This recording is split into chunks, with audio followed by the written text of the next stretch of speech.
akan dilanjutkan oleh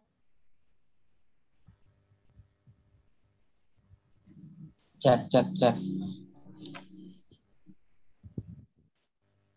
Ya, selanjutnya yaitu tahapan-tahapan operasional.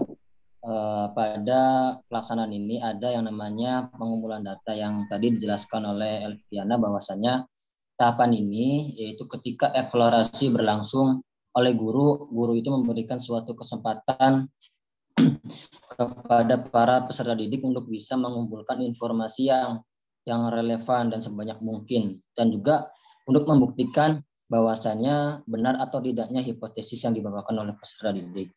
Nah, pada tahap ini pengumpulan data ini berfungsi untuk menjawab suatu pertanyaan atau membuktikan benar atau tidaknya hipotesis. Nah, dengan demikian bahwasanya peserta didik itu diberikan ruang, diberikan kesempatan untuk bisa mengumpulkan berbagai macam informasi yang cukup relevan itu, yang sangat relevan itu. Entah itu kita bisa mengamati suatu objek, wawancara dengan narasumber, survei langsung ke lapangan, dan melakukan uji coba sendiri di lapangan gitu. Next, Levi.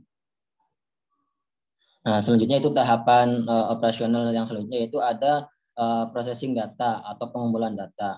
Di mana pada pengumpulan data ini itu merupakan sarana kegiatan yang mengolah data dan informasi yang telah diperoleh oleh peserta didik, baik melalui wawancara langsung, observasi ke tempatnya dan sebagainya. Lalu peserta didik itu ditafsirkan semua informasi dari lapangan itu, entah itu wawancara, observasi dan sebagainya, itu diolah, ya, diklasifikasikan dan perlu dihitung dengan detail gitu, dengan teliti gitu, dengan ya secara tafsiran dengan tingkat kepercayaan pada proses pengolahan data tersebut gitu.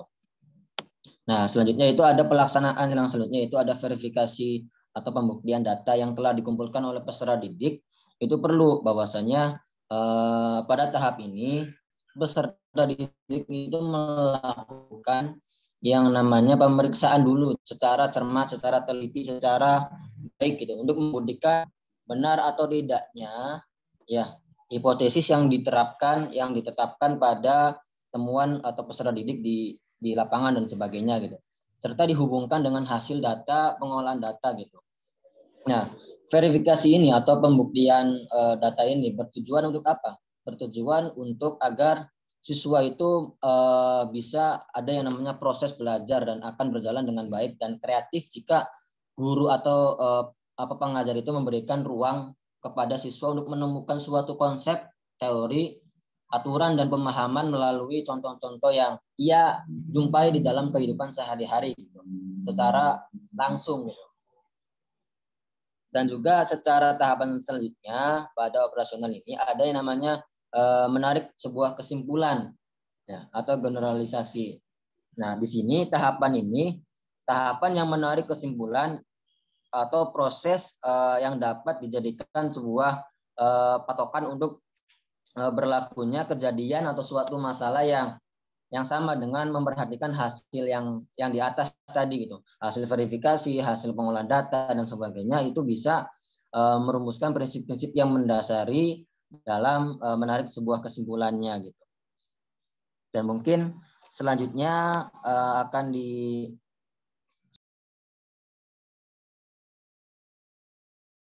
oleh teman kita, Mangga. Baik, terima kasih Ilan.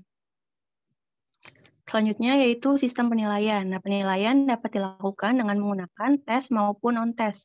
Nah, penilaian yang digunakan dapat berupa penilaian kognitif, proses, sikap, atau penilaian hasil kerja siswa dalam bentuk penilaian yang berupa penilaian kognitif. Maka, dapat menggunakan tes tertulis. Jika bentuk penilaiannya menggunakan penilaian proses, sikap, atau penilaian hasil kerja siswa, maka pelaksanaan penilaian dapat dilakukan dengan pengamatan. Lanjut, Elvi. Nah, tahapan atau sintak discovery inquiry learning akan terus berproses hingga mencapai tujuan pembelajaran dan mengarahkan peserta didik secara aktif menemukan ide dan mendapatkan makna dari suatu konsep, sehingga peserta didik menjadi pelaku dominan dalam penerapan sintak model dalam rangkaian aktivitas belajar. Nah, di sini ada bagian sintak atau tahapan discovery inquiry learning yang sudah dijelaskan oleh pemateri sebelumnya. Lanjut, Elvi. Nah, ada hal-hal yang perlu diperhatikan dalam penerapan model discovery inquiry learning dalam belajar dari rumah. Yang pertama, pendidik harus memiliki kemampuan COI atau Community of Inquiry, yaitu kemampuan interaksi atau kemampuan memberikan pembelajaran dan kemampuan dalam menumbuhkan HOT. Kemudian hal yang perlu diperhatikan selanjutnya yaitu penerapan model DIL secara full daring dalam belajar dari rumah harus didukung dengan kesiapan sarana prasarana TIK seperti gadget, laptop, internet, dan lain sebagainya yang cukup memadai baik untuk pendidik maupun peserta didik. Selanjutnya, yang perlu diperhatikan yaitu pendidik harus memiliki literasi TIK yang baik. Nah, pendidik yang memiliki literasi TIK yang baik akan menguasai segala teknologi pembelajaran. Pendidik akan mudah melakukan komunikasi dan teknologi yang sudah digunakan. Kemudian ada pemilihan stimulus yang kuat dan menarik. Nah, pemilihan stimulus yang kuat dan menarik ini sangat penting untuk mengawali penerapan model discovery inquiry learning dalam merangsang keterampilan HOTS dan peserta didik dalam menemukan permasalahan pembelajaran yang relevan. Kemudian yang terakhir yaitu penyiapan RPP harus disesuaikan dengan sintak model DIL dan perangkat TIK yang dibutuhkan. Lanjut. Kemudian ada kelebihan metode discovery inquiry learning. Yang pertama, membantu siswa dalam menggunakan ingatan dan dalam rangka transfer kepada situasi-situasi proses belajar yang baru. Dan yang kedua, mendorong siswa untuk berpikir dan bekerja atas inisiatifnya sendiri.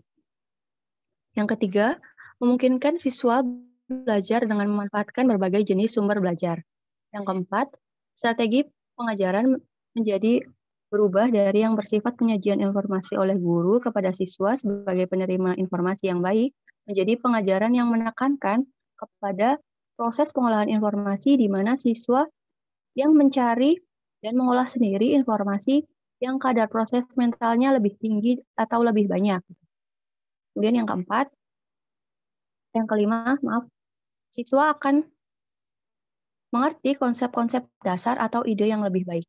Dan yang keenam, metode ini dapat memperkaya dan memperdalam materi dalam yang dipelajari sehingga tahan lama dalam ingatan dan menjadi lebih baik.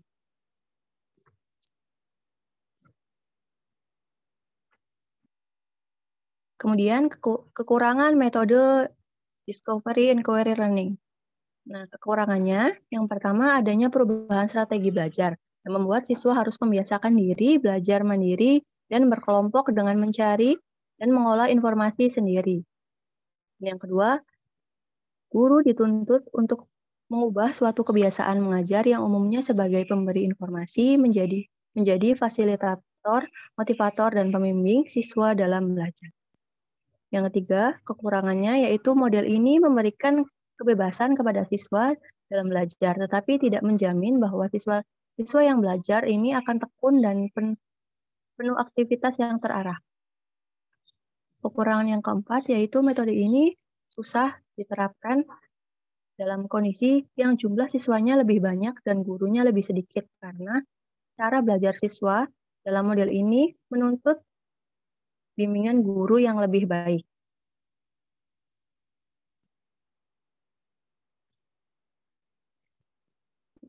Baik, saya cukup pemaparan materi dari saya kembalikan ke moderator.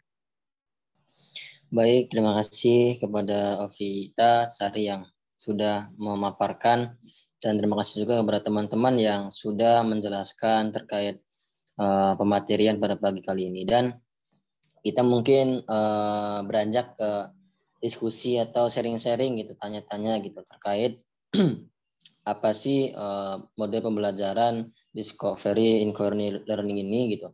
Mangga kita dari kelompok 1 membuka 3 pertanyaan yang sekiranya bolehlah on mic-nya gitu.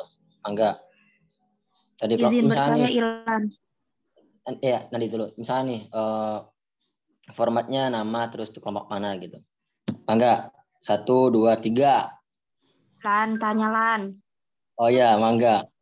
Formatnya kayak gitu ya. Mangga, mangga. Formatnya kayak mana?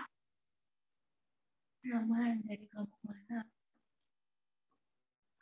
Assalamualaikum warahmatullahi wabarakatuh. Waalaikumsalam.